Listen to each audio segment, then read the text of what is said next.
Back to another Real Talk video. I pray everybody has had a wonderful, blessed weekend as we thank the Most High for another blessed day.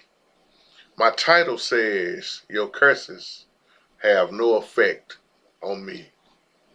Your curses have no effect on me. I want to give a shout out to Sister Rochelle. You know who you are. And I apologize for getting back so late with this email, which is a very powerful email. You looked at the older video I did about the generational curses. Well, if you saw that video, then I'm not even going to have to spend that much time in this video. Um, there are a lot of people that's off in the witchcraft. As a matter of fact, when you get a chance, go look at my sister, Realist RT page. She's been speaking a lot about witchcraft. And like I always say, witchcraft has never left. It's always been around. Those spirits, sorcery, spirit of divination, all that you're talking about, fortune telling, all this stuff is of the devil. But when you are in the Holy Spirit protects us.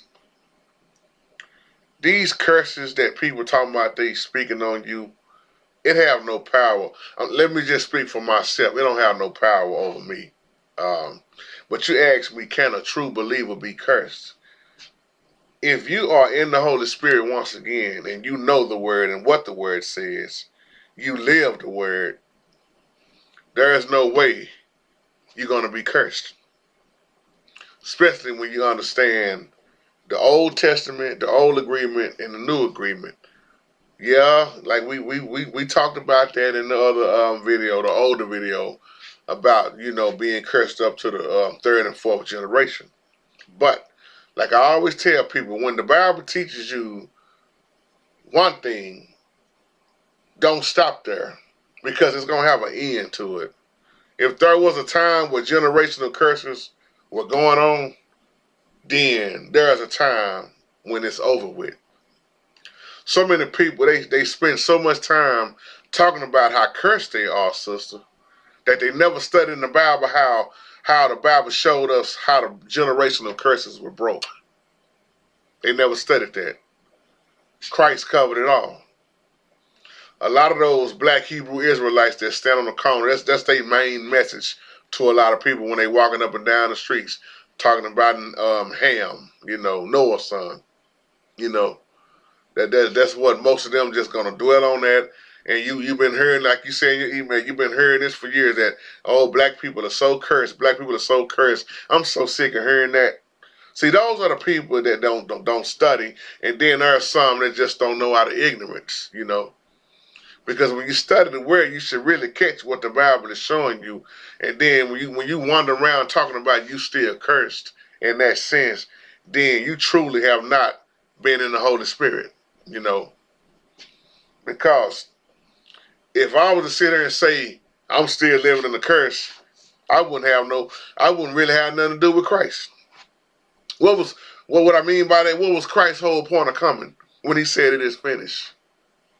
When he freed us up from sin, he took the blood. I mean, not the, he took all the sin, of all of us, carried it on his back and went to the cross.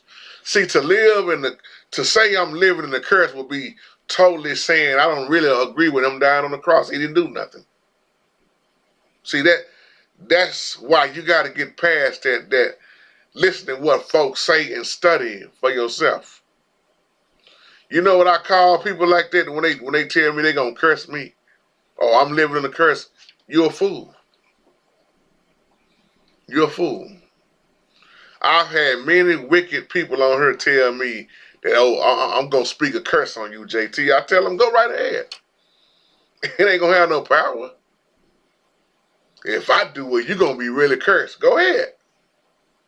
See, I'm in that big faith, and I know who I serve, and I know who God is and what God is. I know what the Most High is and who the Most High is. Ain't no curse that anybody in this world can throw on me, and it's gonna be prosperous. You can try to curse me all you want, but that's foolishness. When you even go back to Proverbs 26:2, The Bible say, as the bird by wandering, as the swallow by flying, so the curse causeless shall not come. JT, that sounds like a riddle or something. Where you get that from? Proverbs 26:2. So let me break that down. What that is simply saying, your old demonic, worthless curse that you trying to throw on me, it ain't got no effect on me. Because once again, I'm operating in the Holy Spirit. The Holy Spirit will wipe out any other evil spirit that's going to come your way. When you study the whole chapter of Proverbs 26, you know what you're going to read and understand about. It's teaching you not to be a fool. Once again, witchcraft has no power over JT. Micah 5:12 says, and I will cut off sorceries from your hand, and you shall have no more fortune telling. That's why I worship the Most High in spirit and truth. I don't have no fear. Some of us can't even worship because of fear. Some of us out here trying to mix faith and fear. When that brother told me he was going to speak a curse on me. What spirit do you have in you? Remember, he said once again, I have not given you the spirit of fear. I've given you love, power, and a sound mind. I'm activating that power. I'm activating it. The Holy Spirit cannot be defeated. I did a video, sister, not too long ago, called I called it Under a Curse, or Are You Just Being Stupid? The majority of the people in my race that I know, they're going to continue to use that generational curse to justify their sin. Well, my daddy was a drunk. That's why, man, your granddaddy. That's why I just go down the list. Bro, when you get older, JT, when you get older, you're going to be the same way. I am not. Because I've been redeemed from that curse. I know what my uncles and them was. Some still is. I know how my grandfather was. My dad's dad was an evil man, as my daddy always tell us. He was of the devil, as my daddy would say. But all of that goes on in my family after generation, I looked at that and I said, the devil is a lie. See, when you don't, the thing is, brother, people join, like you always say, when you don't activate that system, oh, come on. If you don't activate the Most High system, you pretty much already doomed. But most of us keep on walking around here talking about Exodus 34:7. When Exodus 34:7 said, God said that he visited the iniquity of the fathers up to the children and their children's children to the third and fourth generation. We know that by heart, don't we? Oh, but when you rightly divide the word, you start seeing, what happened to that curse? Or are you still choosing to live in that curse? As Deuteronomy chapter 30 verse 19 is pretty much teaching us, you can either choose life and blessings, or you know what you can choose? Death and curses. As we said, Brother Rodney, people are choosing to live in a curse. Now let me ask y'all this, to those that really study. I ain't talking about the ones that just read. I'm talking about those that study. Big difference between reading and studying. Did the Bible say consequences was passed down through generations? Or did the Bible say curses were passed down through the generations? That's my question to y'all.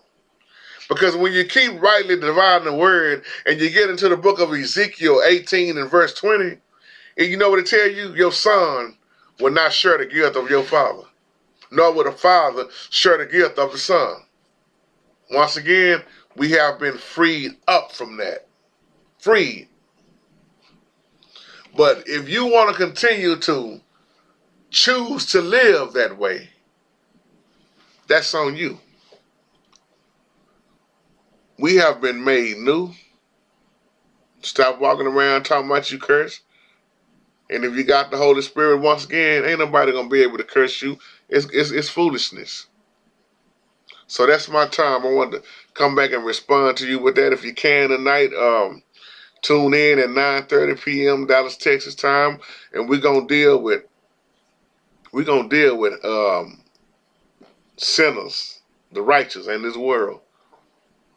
I did the video. I guess you could say my video I did last week was leading up to this about the correct way to deal with sinners. So y'all, if you can make it, I understand. If you can't not make it, I understand. It's all good. And I'll be praying for y'all as y'all pray for me. I love you. Y'all take care and enjoy the rest of your day. Shalom.